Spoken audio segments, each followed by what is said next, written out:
Cheers to you, my friend. Welcome to the Cynthia Linox Show. I am your host, Cynthia Linox.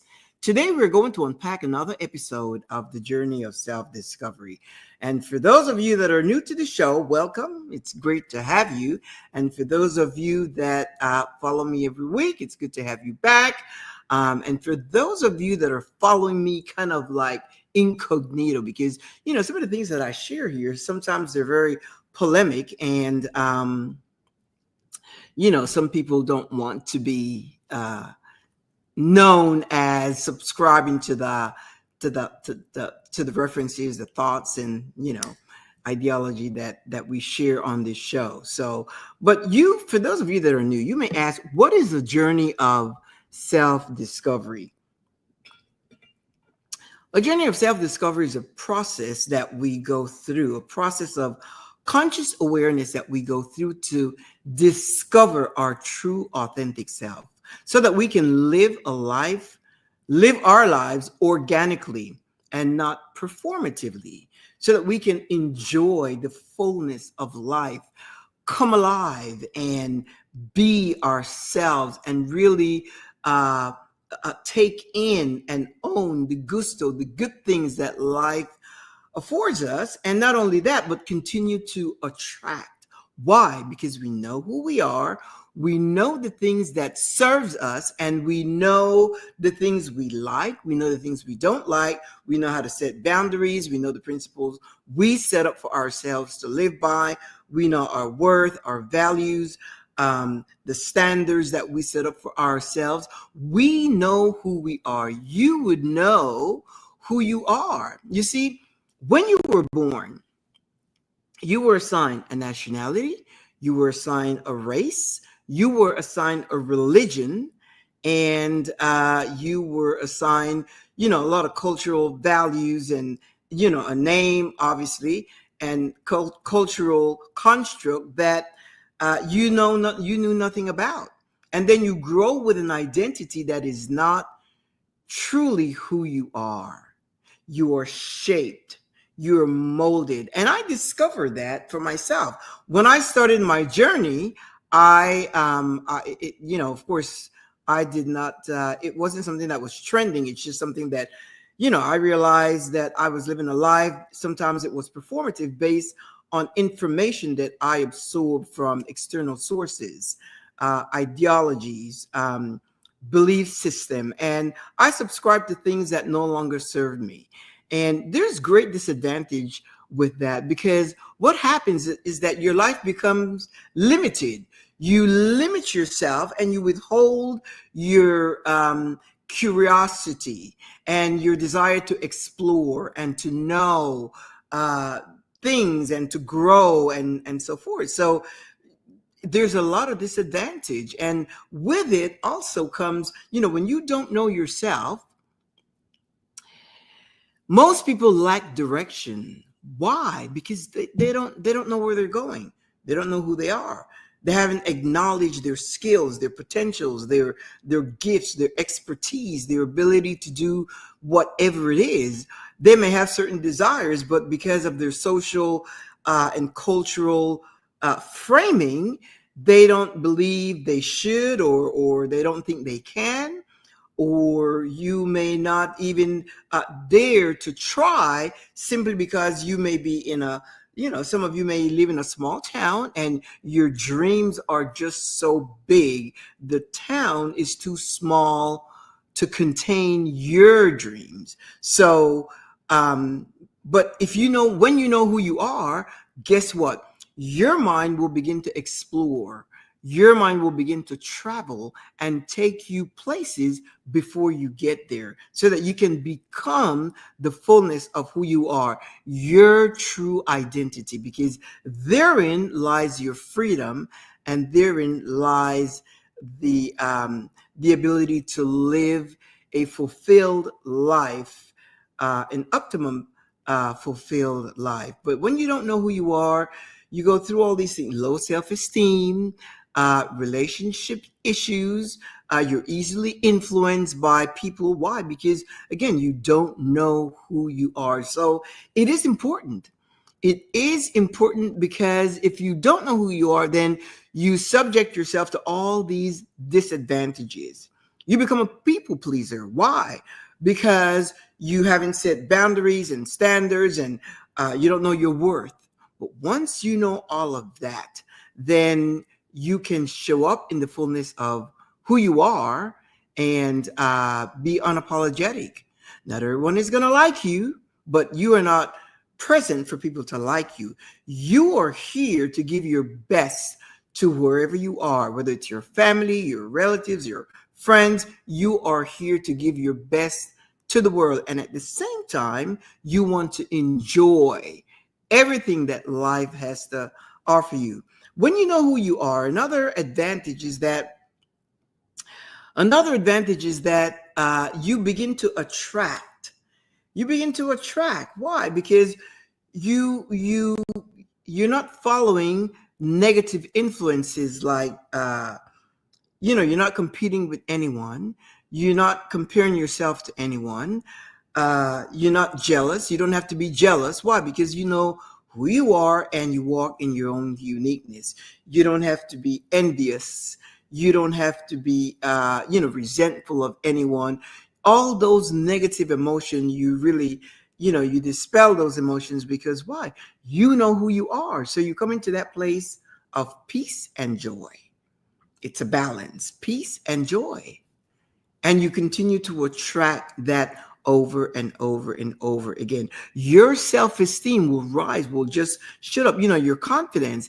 And one of the things that I find when you come into that place of self-assertiveness and confidence, the world has a way of labeling everything. And people like to label things. As a matter of fact, I had a conversation with my husband this morning about something, and he said something that it sounds narcissistic and so forth. And that's the thing. When you know who you are and you are bold enough, because that's what's going to happen. You're going to come into this place of boldness, a bodacious personality. Why? Because you know who you are. And you're not being boastful, braggadocious, prideful, arrogant, narcissistic, egotistical, none of that. Confidence and self-assertiveness is typically misconstrued as arrogance. And you know what? It's generally misconstrued by people that have low self-esteem. People that don't know who they are, they will look at you when you say something is like, oh yeah, I'm good at that. Or yes, I am skilled in this, or whatever it is, or yeah, that looks great on me. Whatever it is that you say about yourself, some people can misconstrue it and think of you as being boastful or arrogant, but it's not that. Like if you share who you are and you go someplace and you have such a good time and you want to share it, you're bold enough to do that, not being concerned what people say or what people think about you, because that's one of the biggest hindrance in our growth. We worry about what people think or say about you, and there's no need for that. You don't have to worry about what people think or say, because people are gonna, everybody, in most cases, people are not even thinking about you. And if they are, then it's because they don't have something of their own. So again, there's jealousy, there's competition, there's comparing themselves with you or whatever. And that has nothing to do with you. That has nothing to do with you. You should be about your business, minding your own business, carrying on with your own life, discovering your true authentic self. Because when you become authentic, I'm telling you, there's a dynamic that happens with that whole understanding of who you are. You begin to draw and attract the things, the people, situations, circumstances, experiences that you desire. Why? Because you know what you want, you know where you're going, you know who you are. But if you don't know who you are, when something comes along, I remember there was a time, because I'm telling you, when I was growing up, I spent some time in boarding school, and I was very mischievous. I was so mischievous that they kicked me out 3 times, and that's because I was like, I don't know, 10 years old. I was young. I was a girl, and my father sent my sister and I to this boarding school and so forth, and they were so strict, and it was in another country, away from my mom and dad and my kid sister, and I was away from my environment. So I did things. There were three younger ones in the dorm. There was the male dorm over here, and the girls dorm over here, and I used to do a lot of mischief, and they kicked me out, and then my dad got me back. Anyway, what was happening there is that I really wanted, even at that age, 10 years old, I just knew that I didn't fit.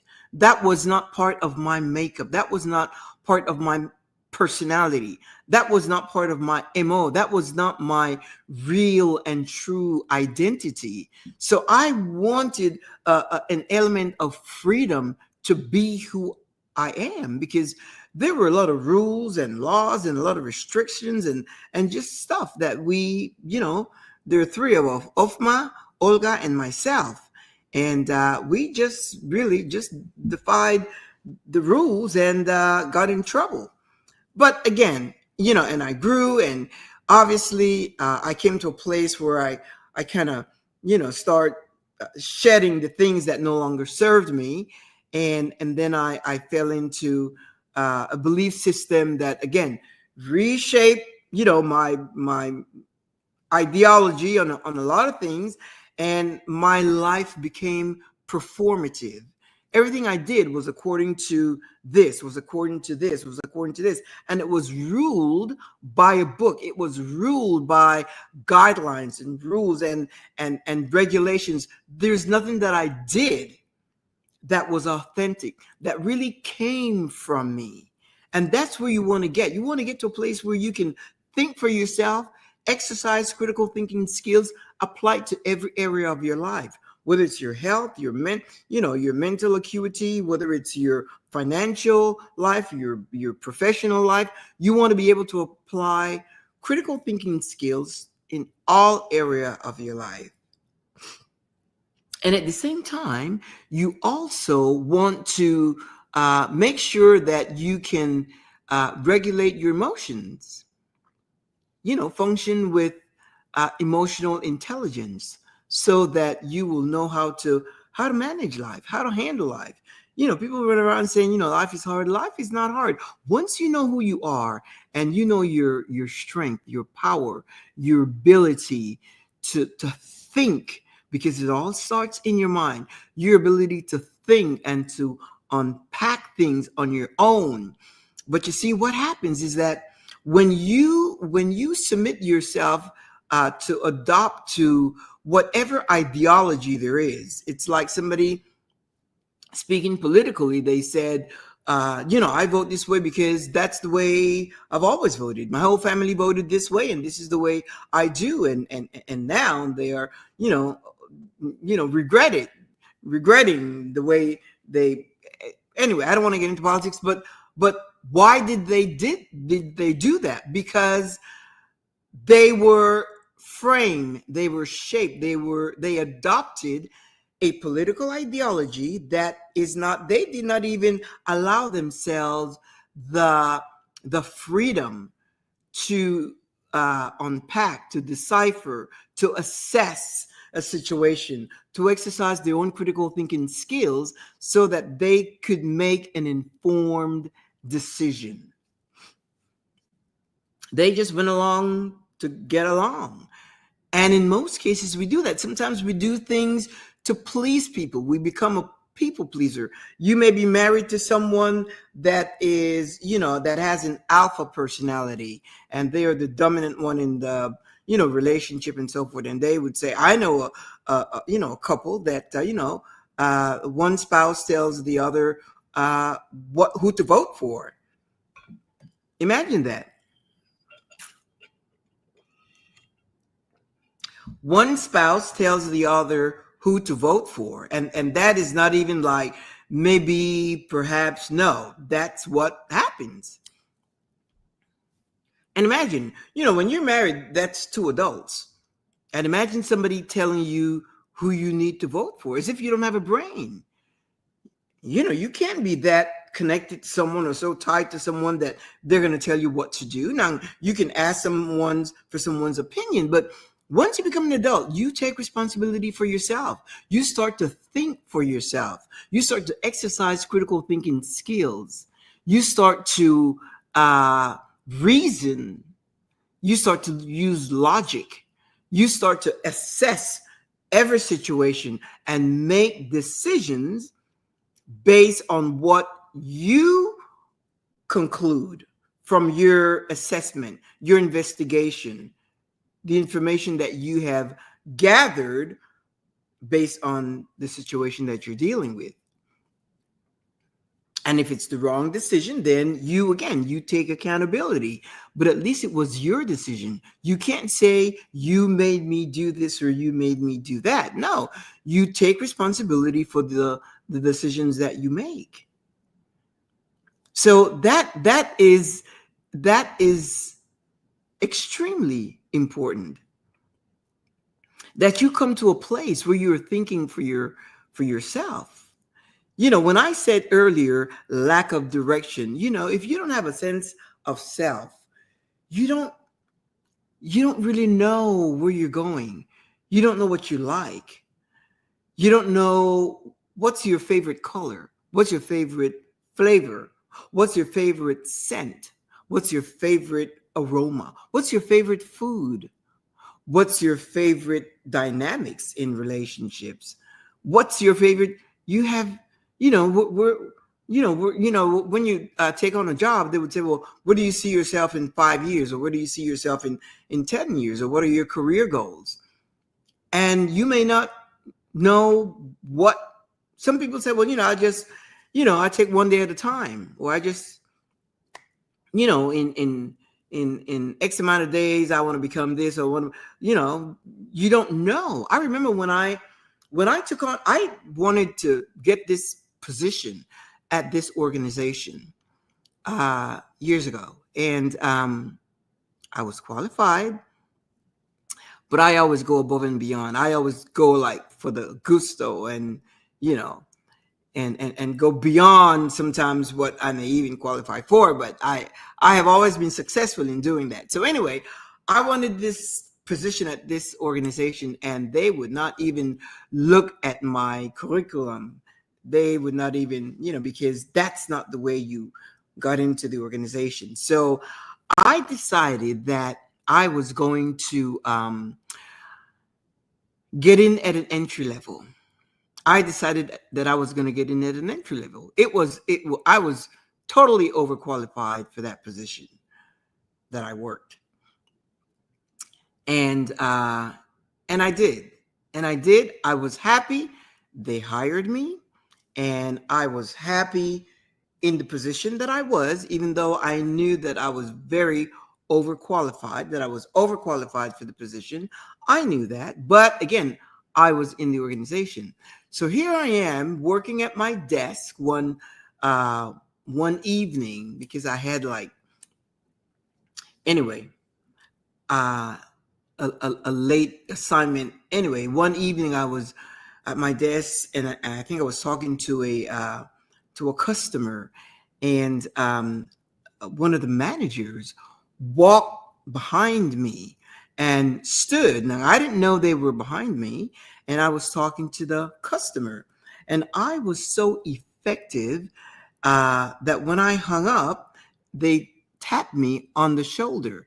She tapped me, and she said, how long have you been here, working here? And I said, it was less than 3 months. And you know what she said? She said, I want you on my team. She said, I want you on my team.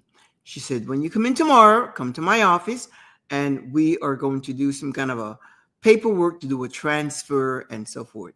And they took me off this desk, and they brought me into a more elevated position, like a supervisory position. The following week, I was being trained in a higher position. Now, that was even less than 3 months. Generally, you need like sometimes most companies, you have like 3 months of training or 6 months of training, whatever. But this particular manager took me off the desk and brought me over to her area. And I was trained and I worked there. I worked there. Now, that was not my goal. I wanted something else. I wanted something higher. But so I worked in that position for a while. And then let's see what happened. Then other opportunities became available, and I applied for it's like an interim uh, training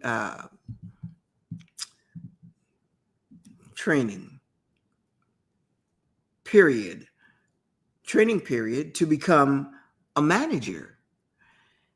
I forgot the name of it, but anyway, I applied for that and I was selected for that training. In the same area, in the same department, but then by then I would become a manager in training, a manager in training.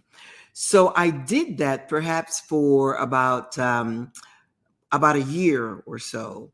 And I still was not, that's not where I wanted to go. But what I realized is that I had to, escalate. But see, I knew me. By then I'm getting to know me, and I had a sense of confidence at that time, in my career, that I could go and interview and really talk my way through things. But really, I brought the skills with me as well.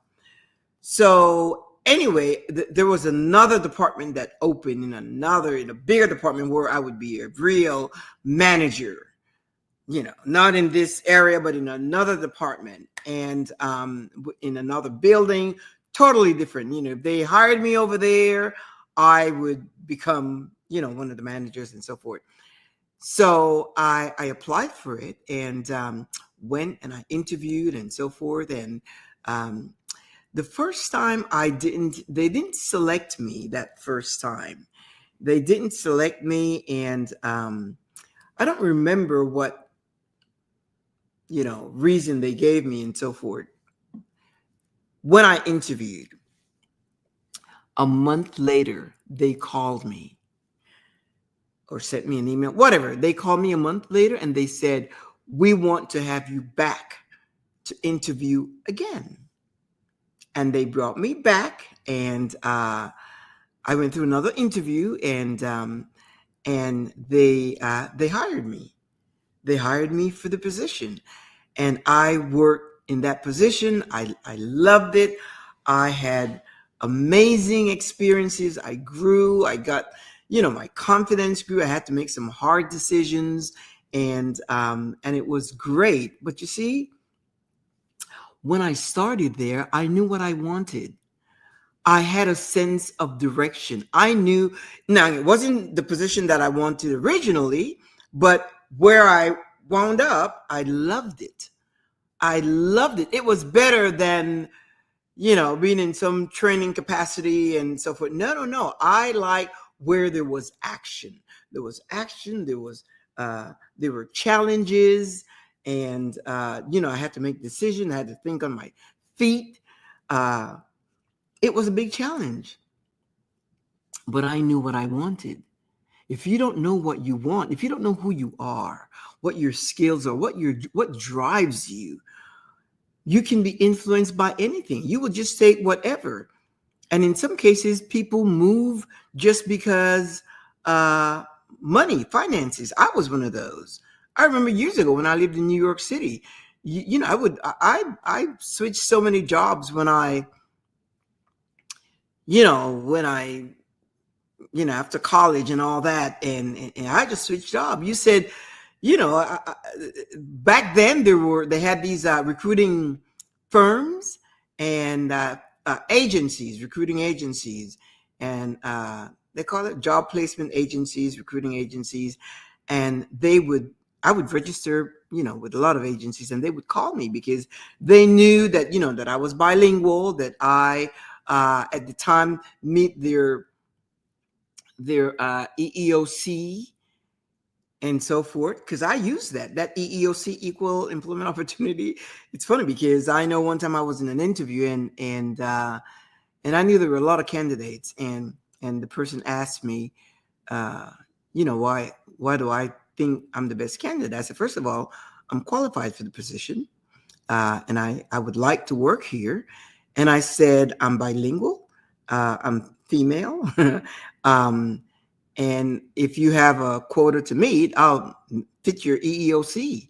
And he looked at me and he said, with that kind of a confidence, you're hired.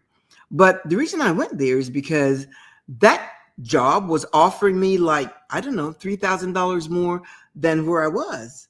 And you could just dangle money in front of me, and I would just that was my motivation at that time. I was young, New York City, having a good time. And, as a matter of fact, I think I was on my own. So, I had responsibilities and so forth. So you could just dangle money in front of me. Like, the recruiting people will call me and say, I've got this position, this company, excuse me,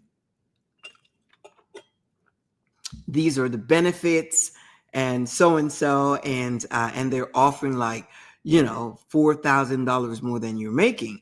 Now, I remember on a couple of occasions I had to say, well, I just started this this job like 2 months ago, so it's not, I don't want to leave. Had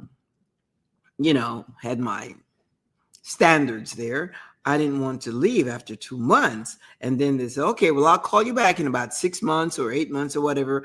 And I would say like a year. And after that, if I didn't see any mobility, any opportunity for upward mobility, I would just, call my recruiting recruiter at the agency and say, you know what, I'm ready. And they would be happy to get me because, when they get a candidate, they can market that candidate. And of course, there's money in their pockets. But that's knowing who you are. At that time, my motivation was money. The more money you can offer me, I will move and I will go and I will work there and so forth. But now in life, it's a whole different thing. Like, see, the season that I'm in now, it's not about compromise. I know who I am, I know what I want, and I know where I'm going. So I'm not easily influenced. Like, I know a lot of people. I have this friend she is a real millionaire. She is a very, lucrative business, and when I met her, she just became fascinated with me, and she wanted to bring me into her business. She wants to bring me in, and she laid out. We had so many meetings. She took me to senior advisors or senior people over her. I had like 1, 2, 3. I went to different functions because she wanted to show me that I could become a really abundant financial person, owning my own business and so forth. And this person was persistent. She just knew that I was a great candidate. And I toyed with it for some time. I toyed with it in my mind. I thought, wow. You start making all these mental images, like what you could do and the free time you would have and so forth. And the more I toyed with it, I thought, but that's not where my heart is. That is not where I am motivated. What makes me spark? What makes me get up and go through all this information that I read, and it doesn't give me that. It'll give me money because I know that if I took the opportunity, if I took the position, I know that in no time I could become, make millions of dollars. I know that, and she know that, and the senior executives that are like making big dollars, they knew that when they saw me. When we talked, we had conversations, and the questions I asked when they, checked my background and so forth, they knew that, and I knew that. But that's not what I wanted. Why, my friend? Because I know who I am. I know what makes me tick. And at this season in my life, it's not money. Money is good, don't get me wrong. Money is good, and I like money. Money to me is a servant. It does the things for me now that I desire. Money is a servant for me now. It's not like a great motivator, because we are good. My husband and I, we live a great life. We get to travel a lot and do the things that we want, and I enjoy that. My motivation is not money in that respect. Like, to leave my passion, to leave the thing that, I like coming to you every week. I like coming to you and sharing this with you so that you can be inspired. You can make decisions for you, things that work for you, and you can have the most wonderful life transformation. You can have the most wonderful life transformation. It doesn't matter what your life is now. If you want to make a change, if you want to make it, where you can come into a place of joy and peace and abundance and prosperity, you can do that. You just need to know that you can, and start taking steps. Not just, people say, knowing the truth will set you free. No, it's, you have to understand, knowing, and apply the truths to your life. So you see, I'm not easily influenced. You can't just easily dangle, even if they say, startup bonus is $25,000 startup bonus. We'll just give you $25,000 to come on board, to start whatever. That's pretty attractive. I would say that's a pretty good incentive. Would you have taken it? Would you have, perhaps depending on where you are in your journey, you may have said yes. Could I have used it? Of course, I could use $25,000 extra. But it's not my motivation. Why? Because I am not easily influenced. Even though I toyed with the idea, I'm thinking, okay, if I continue to do my life coach, because I'm a life coach, and if I continue to do my life coach, I could do my life coach and then do that and do it together and so forth, and then also do my show and so forth. And then then I thought, you know what? In this season, I don't want to do all that.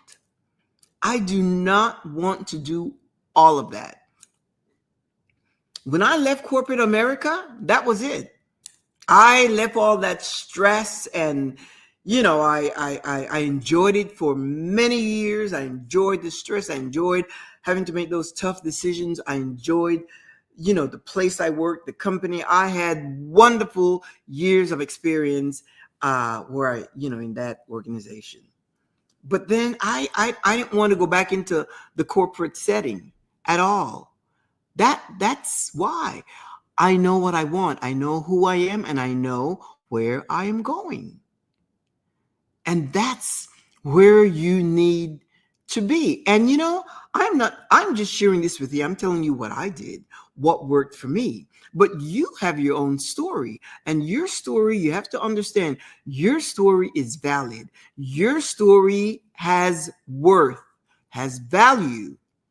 Your story is your story. Don't undermine your story. Don't play it down. No. Up it, actually. If it's your story, you need to own it and share it. Because guess what? Somebody needs to hear your story, regardless of what it is. My stories are, I have a tendency, because life has been really good to me, and I say that all the time. And the more I say that, it's like the universe it's like the universe needs a place to land, and it just lands on me, lands its abundance, lands the prosperity. It just lands. I say it all the time. I've had a good life. And I generally don't say, well, everybody's had bad times. You know that. We've all had situations, but I don't focus on that. My focus, and if you call it selective memory or selective, yeah, by choice. I focus on the good things because I've had more good things. Even when I've had challenges, it always turns out good. Why? Because of my perspective, the way I choose to see life. The way I choose to see life.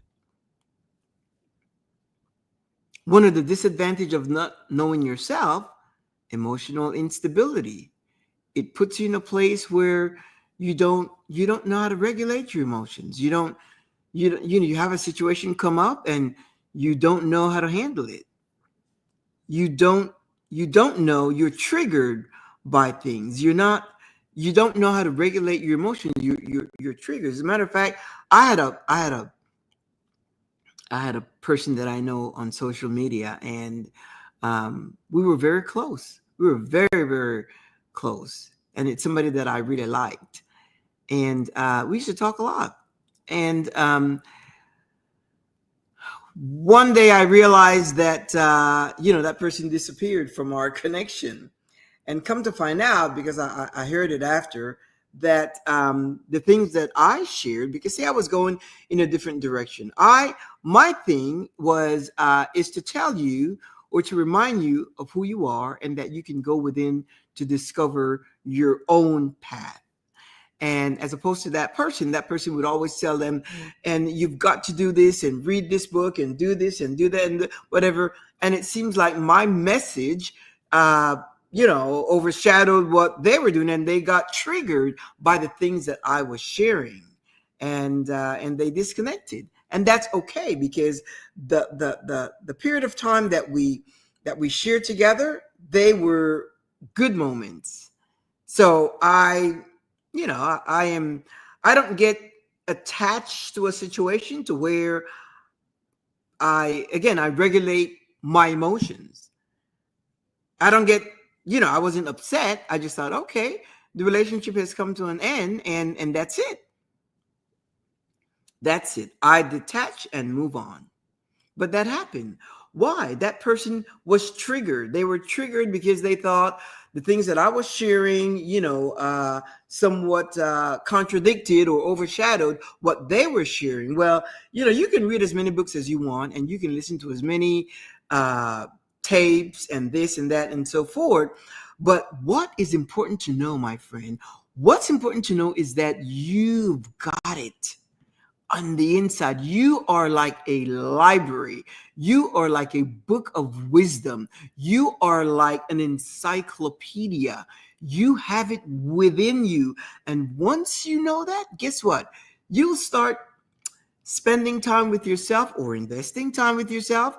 Sit down and meditate. And whenever you want to discover something or find something or find answers for things, you will know where to go. But then you will approach that whole journey with confidence, knowing that when you go there, that you will come out with the answer, knowing what to do, knowing where to go, knowing who to talk to, and you will get results. And that's what I enjoy doing. I enjoy coming on here and reminding you of who you are. Reminding you of who you are. Am I going to call you a queen? No, I'm not a queen. You're not a queen. You are an individual. You're a human being with gifts, abilities, skills, expertise that has not yet been tapped into, so that you can become your extraordinary, magnificent self. To know who you are, to love who you are, to grow in confidence and assertiveness, to know that you can program in your mind on your mental computer, you can program the things that you desire to have, to be, or wherever you want to go. Once that is programmed in your mind, once that is programmed, it's done. Your whole life should behave as if it is done. And once you know it is done, you come to a place where you relax, at peace, and you can go on about your business. You can bring it up once in a while and really start uh, thinking about it, meditating on it, and just really living it, whatever it is that you want. I know for me, when I set my mind on going someplace, traveling someplace, I go there before I get there. I go there before I get there. And it's fascinating because with me, I use a lot of visual. I will I will go on the internet and look up the place and read about the culture, read about the food, read about the places to visit, and based on all that information, it's like I take myself there. So when I get there, my husband and I, then we just navigate as if we know the place. I know the names. I know, when I get there, I know the transportation mode, and if it's a taxi, I know the cost of it. I know the route to get us to our hotels. If we're traveling by plane and train and so forth, I know all of that because I like visuals, and I make it so real for myself. My friend, if you only understood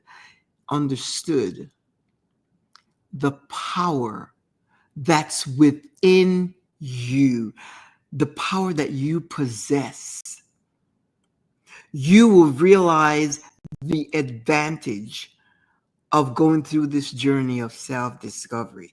You will realize how important it is. You can't discount it and downplay it, and think that it's a waste of time. No, because if you were not, yesterday I was this podcast kind of, how things show up on your smartphone.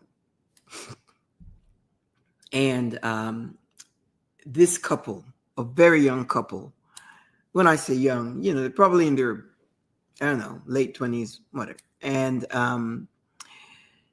it seems like they recently got married. And they were talking about, they said that, they sat down, they just got married, and they sat down with, they're Christians. They sat down with the Bible, and they decided or determined between them how they're going to live their lives together. And they talk about, and they would have a scripture for everything that they would do. And they would say something about boundaries, and then look for a scripture that would substantiate that, setting boundaries, which means, keeping, and it all depends. Sometimes you set boundaries in, and sometimes you set boundaries out. And they were talking about they will not allow anyone to speak bad about either one of them in their absence and so forth. And then they talk about love, and with that they cited a verse, I think it's 1 Corinthians 13, where it says love is kind, love is patient, love is, and all of that. And they went through all of that. And so they talk about getting distracted outside of their marriage, which translated in common term is cheating, and then they said they'll make sure that doesn't come into the relationship. And they were just, and they wrote things down. They made a, and I listened to them. They look so adorable together going through that, and I was listening to them, and it was visual. I could see them going through. They were sharing what they did in their marriage, and went through all the scripture. And they were actually, it was kind of like a podcast, and they were actually advising other newlyweds to do the same. And then I thought, wow, I didn't go through that. We didn't go through that when I got married. And we have had our marital life has been nothing less than blissful. And I mean that sincerely. I really mean that. And the reason it is because our marriage is based on one thing. We respect each other, and that's it. We respect each other. And out of that bucket of respect, everything flows. Everything flows. Our love, respect trumps in our relationship, respect trumps our love. But you see, all of that happened organically. It happened organically. We never sat down and say, well, respect is going to be the foundation, the fundamental aspect of our relationship. We didn't sit down and do that. My husband is not someone that I'm going to disrespect, like name calling, because if I call him a derogatory name, what does that say about me, or vice versa? Ever. We have never called each other an ill name, in a derogatory term, ever, ever, ever, ever, ever. That just doesn't. And I wasn't even. I'm the one that's going through this journey of self-discovery. He is also, but in a different way. Then we come together and we share and so forth. But my point is, we didn't go through that. For us, it was organic. And even now, the things that we do, we are authentic with each other, and things happen organically.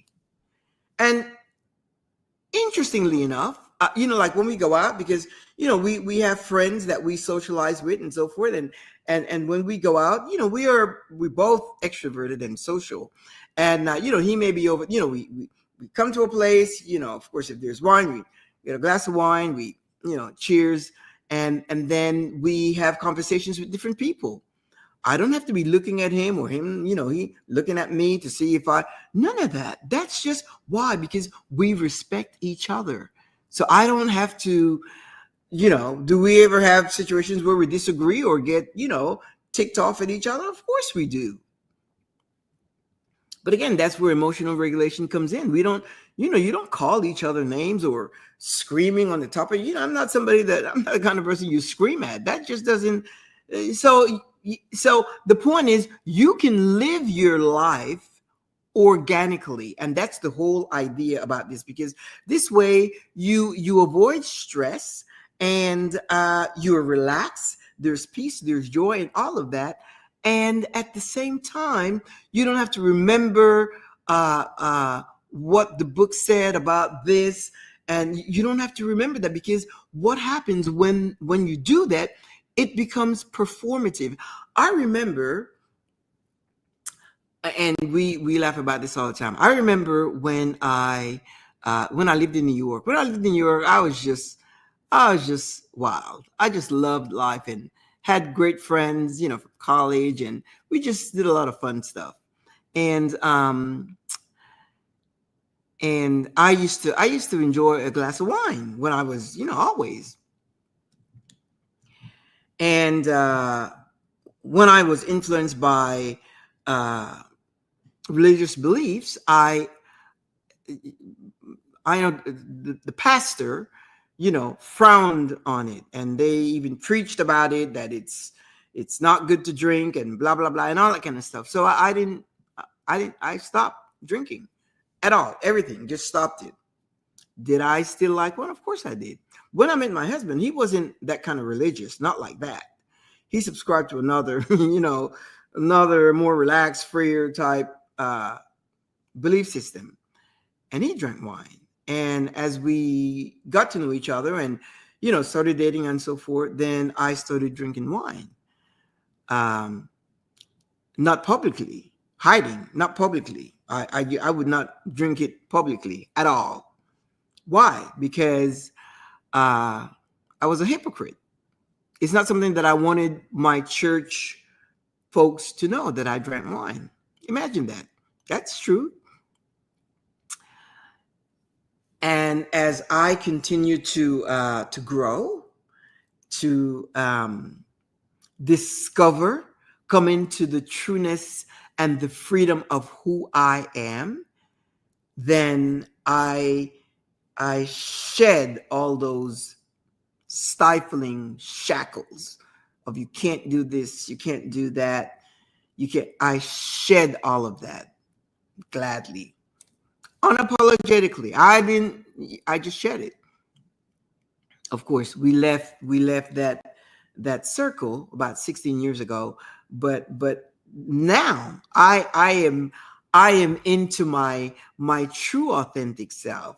I'm evolving, I'm developing, I am growing, I am progressing every day. Or I discover things about myself, and as I discover these things, I make the changes. And when I make the changes, it makes me such a relaxed, an extraordinary human being, because then I function in two things, love and kindness. The respect factor that applies to everything and everyone. And I even know, sometimes people would say, "Oh, you're not empathetic toward this," and I would tell them, I said, my empathy is not for everyone, and my sympathy is not for everyone either, and I know that. Oh, well, how could that be? I know me. And I can say that my empathy, yes, I have empathy toward people and their situation, but it's not for everyone.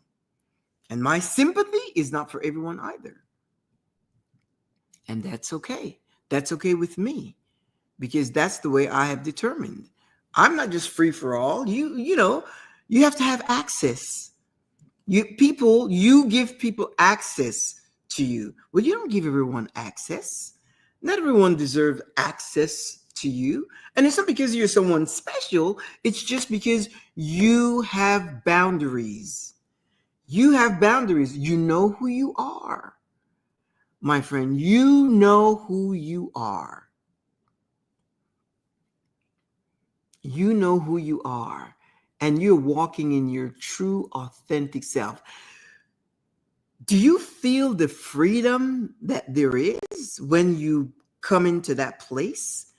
You're so relaxed. Someone, calls you on the phone and they say, "Oh, let's do some whatever. Let's do that." If you're not up to it, you're simply not up to it. Or you could say, "Yes, let's go. It sounds great. Give me an hour. I'll be ready in an hour. Pick me up, or I'll meet you in an hour." Whatever. You have that freedom. You have that freedom to set boundaries. You have a standard. You know your worth, your value. You live by certain principles, but they're all yours. You set up life on your own terms. It's your life. You set up life on your own terms. You're not afraid. You're not intimidated.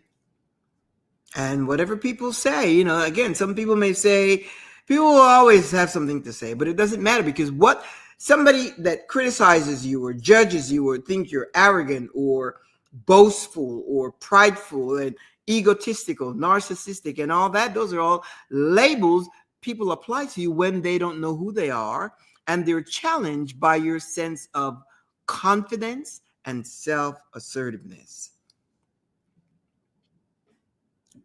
So you see the disadvantage when you don't know who you are? Imagine that low self-esteem, not knowing who you are, not liking who you are, not having the freedom of self-expression. Why? Because you cower down and you don't feel bold enough in whatever setting that you're in.